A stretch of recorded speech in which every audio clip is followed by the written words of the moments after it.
Welcome to the deep dive. We've gathered quite a stack of sources for you, articles, coaching guides, even some pretty lively back and forth from online forums. hmm And they're all looking at one of football's, well, most common shapes, the 4-2-3-1 formation. That's right. And our mission really is to cut through all that noise. Yeah. We want to unpack this formation, understand not just the numbers, but the whole philosophy behind it. Right. We'll dig into how coaches actually train players in this system and, tackle that big question. Yeah. Is it still a modern tactical weapon? Or maybe has the game moved on a bit? Yeah, is it outdated? So the goal is to get you the key insights fast. Exactly. Okay, let's kick off then, the 4-2-3-1. Now on a tactics board, it looks clear enough, right? 4 defenders, 2 central midfielders, then 3 attacking midfielders behind 1 striker. Yep, seems straightforward. But our sources are saying it's often, well, much more than just that static diagram. Absolutely. It's often described less as this kind of rigid structure and more like a philosophy, one built around flexibility. Flexibility, okay. Yeah, the real story isn't just where players start on the pitch, but how they move, how they adapt within that shape. So where does that key flexibility come from in this specific shape? Well, a huge part of it lies with those 2 central midfielders, the 2... Double pivot, yeah. Exactly, the double pivot. Their roles aren't set in stone. I mean, one is almost always a dedicated holding player, shielding the defense. Oh. But the partner, Yeah.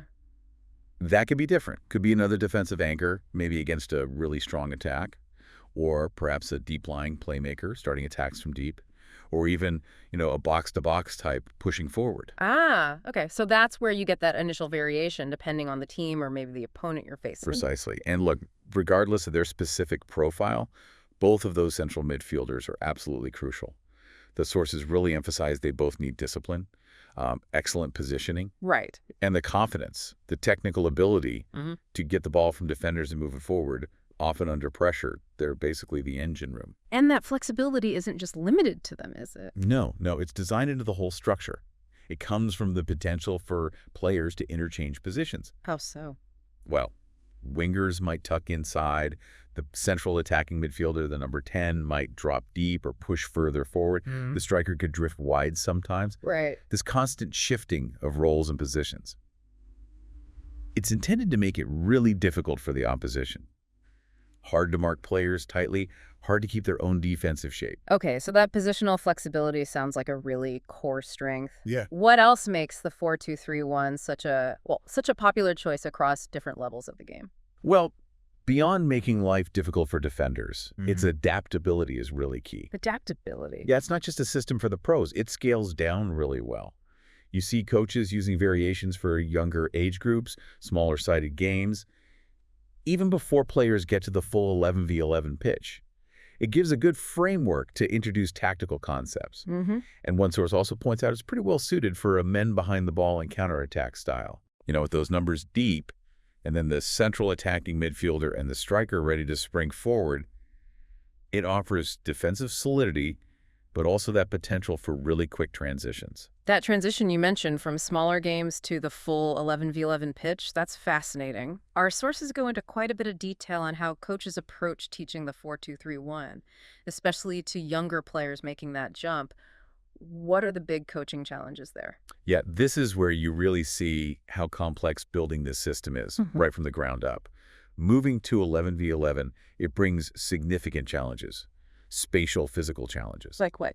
Okay, so for example, there's no longer a retreating line on goal kicks, like you have in some small-sided games. So defenders immediately face pressure getting the ball near their own goal. Right, straight away. Exactly. The goals are bigger for young keepers. The field is much wider, which increases the distance wingers need to cross the ball. Suddenly it might be like 30 yards instead of 18. Wow, yeah. Corner kicks need longer kicks too. It all adds up. So the coaching isn't just about teaching a shape on a board. It's about overcoming these physical hurdles and teaching players how to operate in much, much larger spaces. How do they break that down? It's usually a very methodical, step-by-step process. Ideally, coaches start introducing the concepts gradually, maybe 6 months before the team actually moves to 11v11. Okay, planning ahead. Definitely.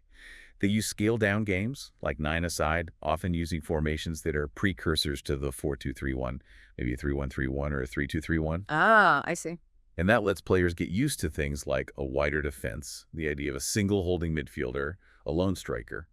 before the full 11 players are involved. Building blocks, basically. Makes sense. What kind of specific abilities are they trying to develop for players in this system? They tend to categorize player development into 3 core areas: physical, technical, and tactical. And importantly, these aren't taught in isolation. They try to integrate them. Physically, yeah, there's endurance, but it's also about things like reactive speed, balance, agility, essential for tight spaces in midfield or quick changes of direction. So lots of specific drills. Yeah, think balance exercises, ladder drills for footwork, quick sprints reacting to signals, that kind of thing. Okay. And technical. Technically, it's a massive toolbox they need.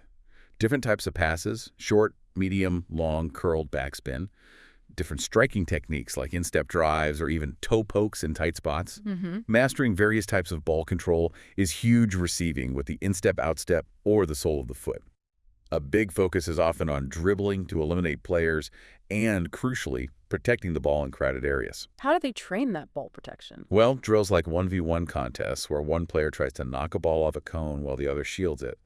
Or specific practices focusing on the protect turn, using the sole to receive the ball while physically cutting off the defender's ankle. Gotcha. And tactically? Tactically, it's all about understanding roles, positioning, and decision-making within the system.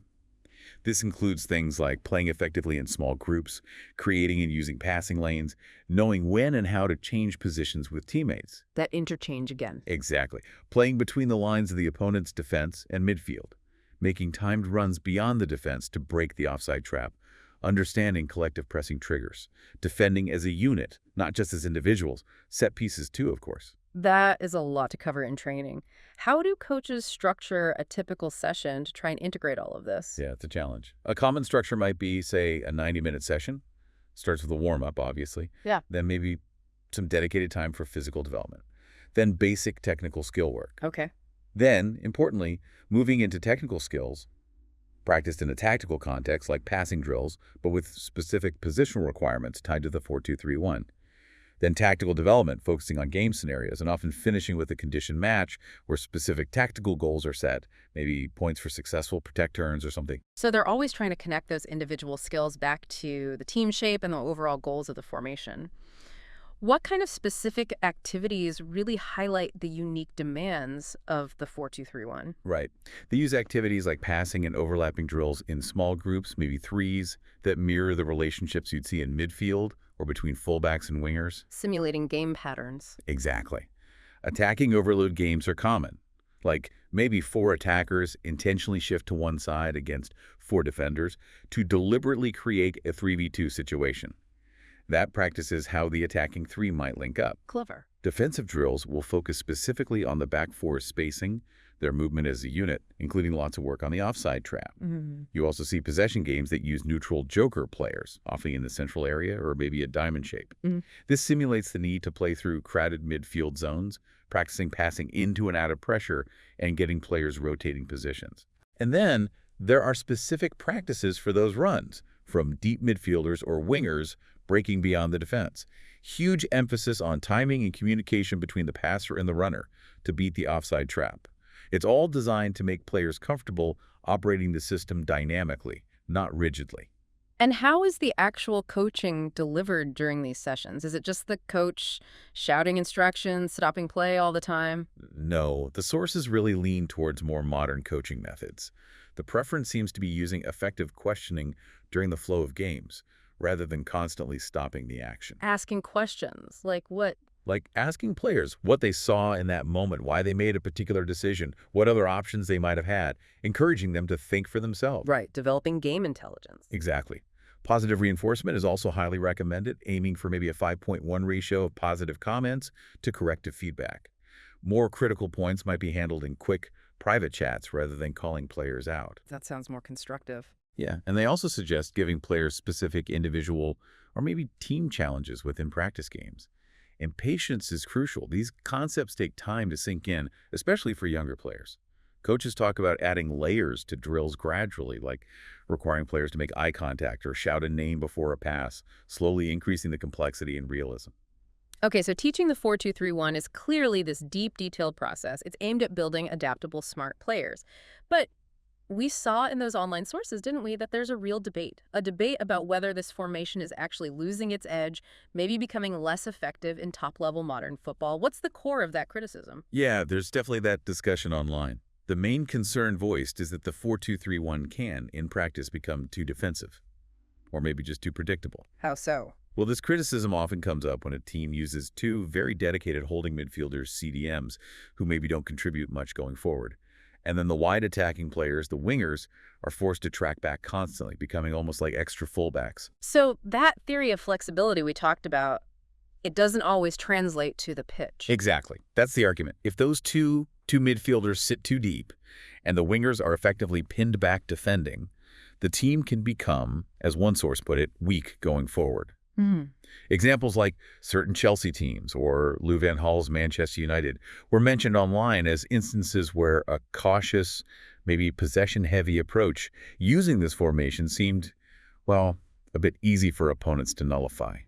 The suggestion is that the implementation became rigid, and that stifled the potential flexibility. Okay, that's one perspective. What's the counter argument? The defense of the 4-2-3-1. Well, the main counter-argument is that the formations label the numbers 4-2-3-1 isn't really the problem.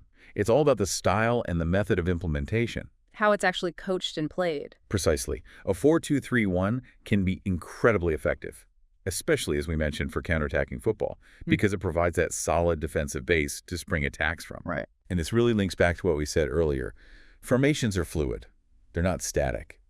Many coaches and analysts argue that the 4-2-3-1 and a 4-3-3 are fundamentally just variations of a basic 4-5-1 structure. Ah, interesting. The real tactical picture comes from how the players move within that structure, the specific instructions they're given by the coach, and how they interpret situations in real time, not just the starting lineup graphic you see on TV. That feels like a key insight. It's less about the dots on the screen and more about the dynamic connections and the roles the players actually inhabit on the pitch. Exactly right.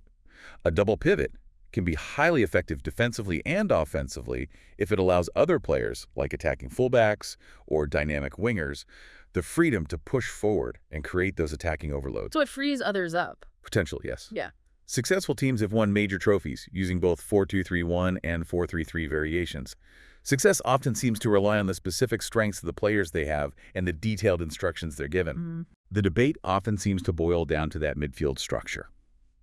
Do you prefer one deep holding player protected by two more box-to-box or attacking types like a classic 4-3-3 midfield often is? Or do you use two deeper players? Both can work, but they require different player profiles and, crucially, different coaching approaches to make them effective. So the conclusion from the sources isn't really that the 4-2-3-1 is bad or outdated per se, but that its effectiveness depends almost entirely on how it's coached and how it's played. That seems to be the core takeaway, yes. Yeah. The debate really highlights that you can't just draw a 4-2-3-1 on a board and expect magic to happen. Right. It requires that meticulous training we talked about, players who understand their dynamic roles, not just static positions, and a coaching philosophy that brings the shape to life through movement, interaction, adaptation, rather than letting it become just a static defensive block. We've certainly taken a deep dive here. We've gone beyond just the simple numbers of the 4-2-3-1. We've looked at its potential as a genuinely flexible system, explored the really detailed step-by-step coaching methods used to build players capable of executing it. The building blocks. And we've weighed up those different viewpoints on its effectiveness, its place in the modern game. Right. And that journey from just a shape on a board to a dynamic functioning system on the pitch, it involves so much deep technical skill, tactical understanding, physical development, all built patiently over time. Understanding this formation isn't just about the structure, is it? It's about how players inhabit and adapt their roles dynamically, and how that rigorous training makes it all possible. Absolutely. And considering how the effectiveness of the 4-2-3-1 really seems to hinge so much on that dynamic interaction, that adaptability of the players within the structure rather than just the rigid structure itself, it makes you pause and think, doesn't it? What other areas of life, maybe far beyond the football pitch, are perhaps less about following some prescribed plan or structure, and actually much more about the flexible relationships, the communication, and the adaptability of the individuals involved? Something for you to consider until our next deep dive.